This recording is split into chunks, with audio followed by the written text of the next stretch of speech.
की मृत्यु हो गई। उस समय नरसी के पास एक बेटी नाम ननी बाई। एक बार नरसी की पत्नी ने नरसी से कह दिया कि हमारा कोई बेटा भी अगर होता तो बेटी के ब्याह के बाद सारी संपत्ति का मालिक होता। नरसी ने अपनी पत्नी से कहा, बावली घबराती क्यों है? मेरा एक बेटा है, मेरा एक बेटा है। पत्नी चौंक पड़ी, कौन? नरसी ने कहा, घबरा मत, कोई दूसरा नहीं रे, कोई दूसरा नहीं, अरे वो मुरली वाला मेरे बेटे के जैसा ही तो है।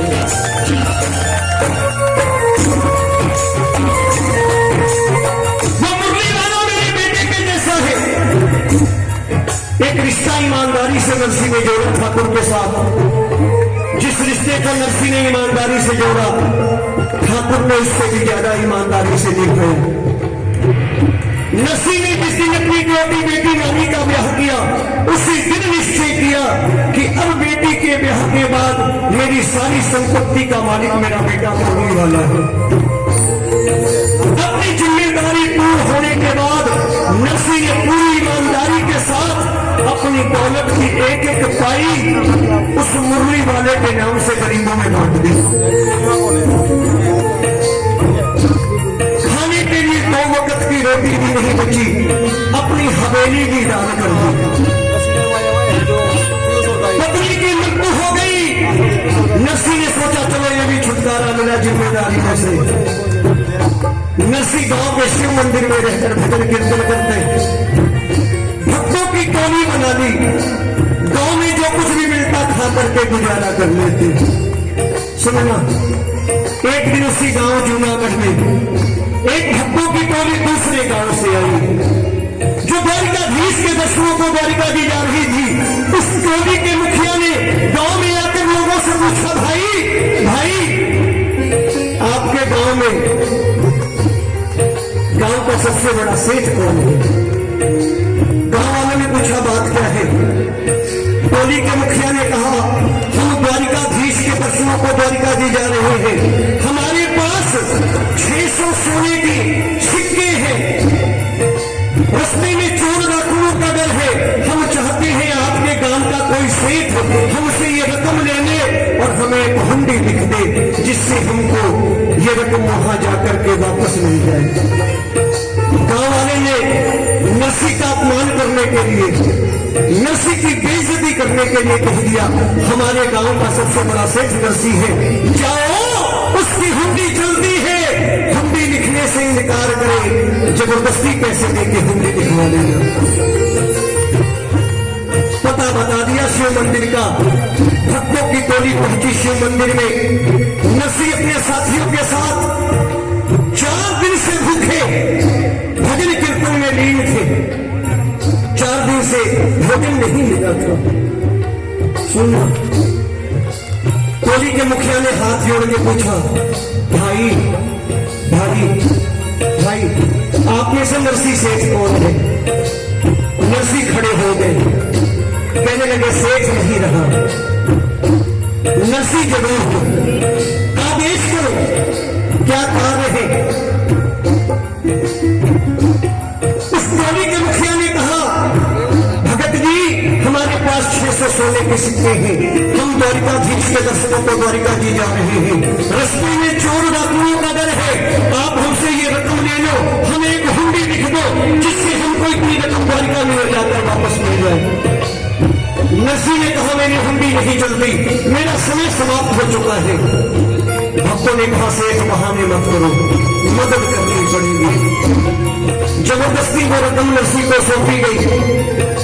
नरसी ने सोचा कि शायद उस मोरमुखवंशी वाले को हम 4 दिनों से भूखे भक्तों पर दया आ गई है, ये रकम हमारे भंडारे के लिए आई है, भक्तों के भोजन के लिए आई है। जबरदस्ती दी हुई रकम नरसी ने रख ली और विश्वास के साथ एक हुंडी द्वारिकाधीश के नाम लिखी। कहा, जाओ द्वारिका के सबसे बड़े सेठ द्वारिकाधीश से ये पैसे वापस मांग लो। सुनना, भगत पहुंचे द्वारिका जी, सुबह से शाम हो फिर बाजारों में घूमते। कोई द्वारिकाधीश नाम का सेठ मिला ही नहीं जो हुंडी सरकार के रकम वापस करता। भक्तों ने सोचा थके गए, रकम चली गई, चलो जिस काज आए हैं वो काज कर ले, ठाकुर के दर्शन कर ले, वापस लौटते समय रकम का हिसाब नरसी से कर देंगे। सोना शाम का समय है, भगत मंदिर के प्रांगण में ठाकुर के दर्शन कर रहे हैं।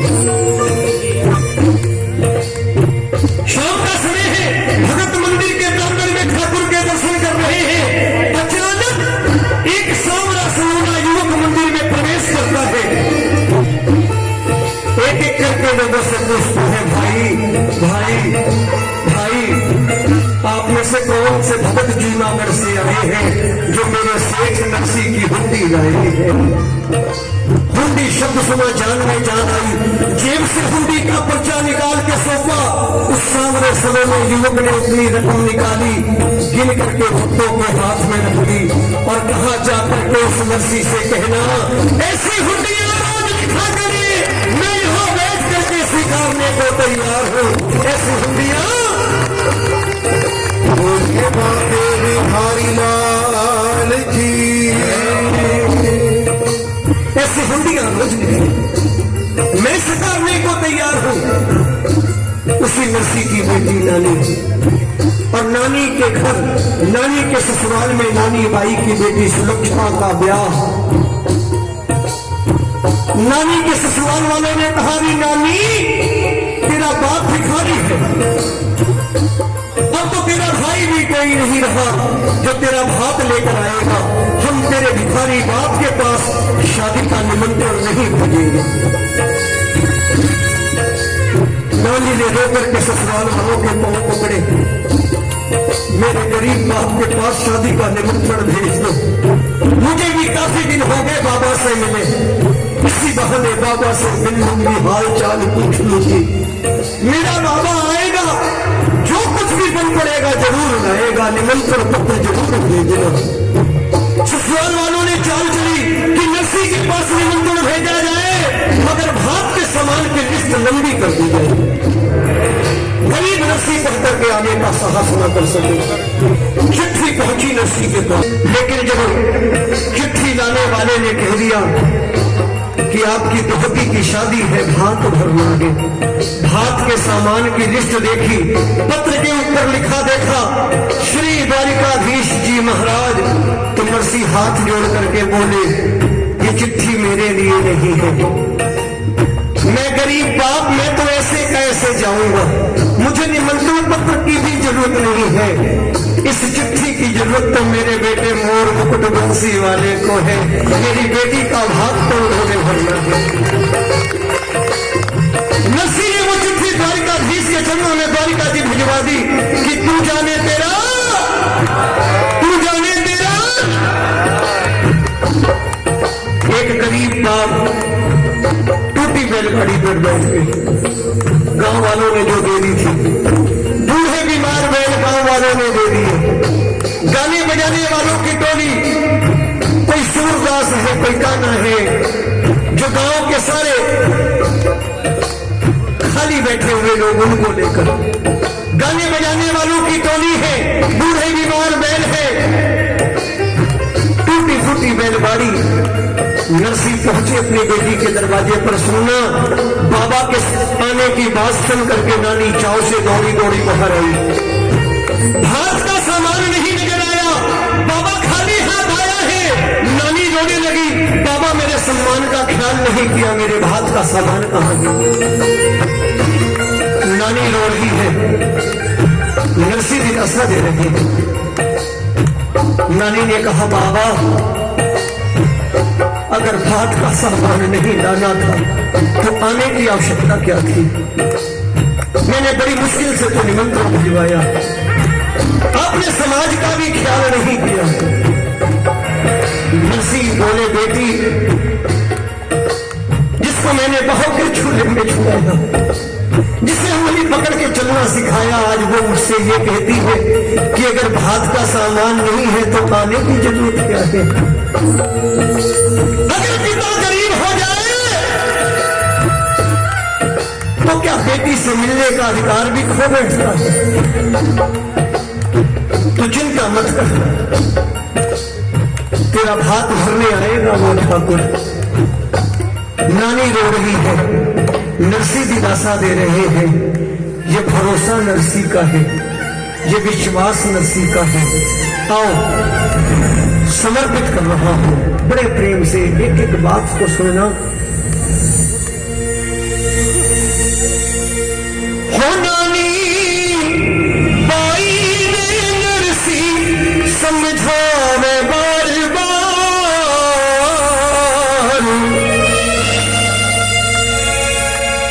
हो नानी बाई ने नरसी समझावे बार बार। सावल वीरो नरसी मारो,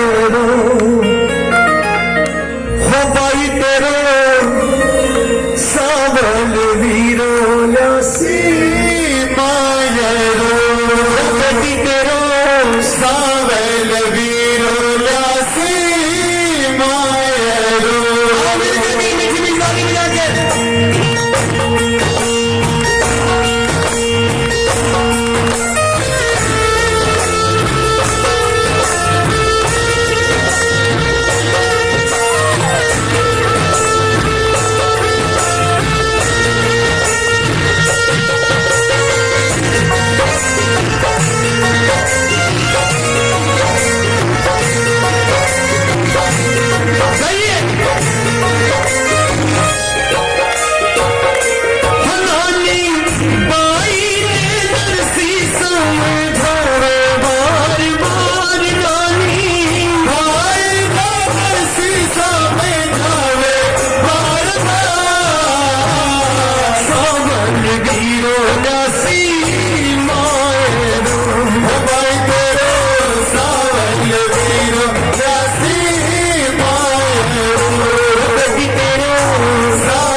धीरज क्यों छोड़े बेटी, क्यों घबरावे? धीरज क्यों छोड़े बेटी, क्यों घबरावे?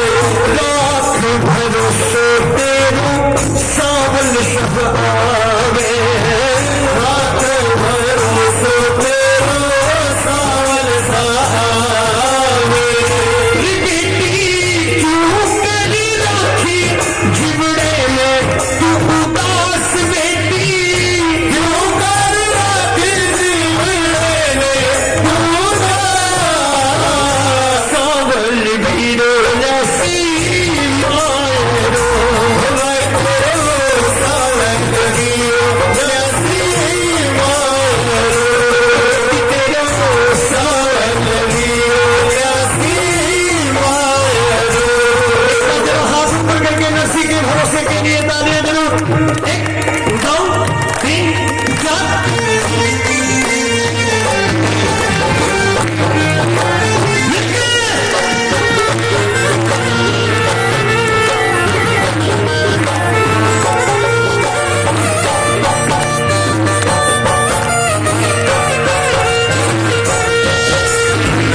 ये विश्वास नरसी का है। नरसी बोले बेटी घबराओ मत, अकेला नहीं आएगा। तेरी भौजाई भमा रुकमण भी हसी, तेरी भौजाई भमा रुकमण भी हसी। जो कुछ लिखवाई चीज़ां सगली बोलसी, जो कुछ लिखवाई चीज़ां सगली बोलसी। तेरे सासरे से लिखी एक एक वस्तु आएगी,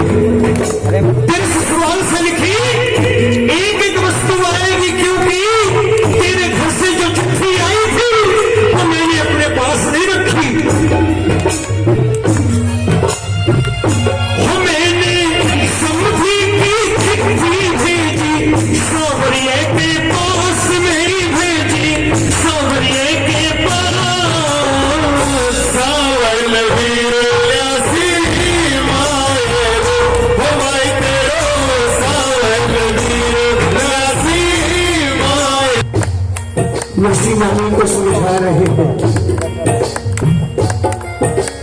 नरसी कह रहे हैं बेटी घबरा मत, आएगा। मैं जब तेरे घर के लिए चला तो मेरे साथ रास्ते में एक घटना घटी। उस घटना ने मेरा विश्वास और पक्का कर दिया कि आएगा जरूर। वो घटना क्या थी?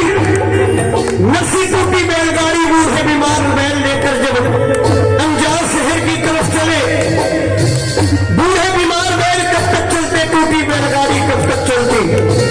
बैलगाड़ी ने झटका खाया, बूढ़े बीमार बैल धरती पर पड़ गए और नरसी की टूटी बैलगाड़ी फंस गई।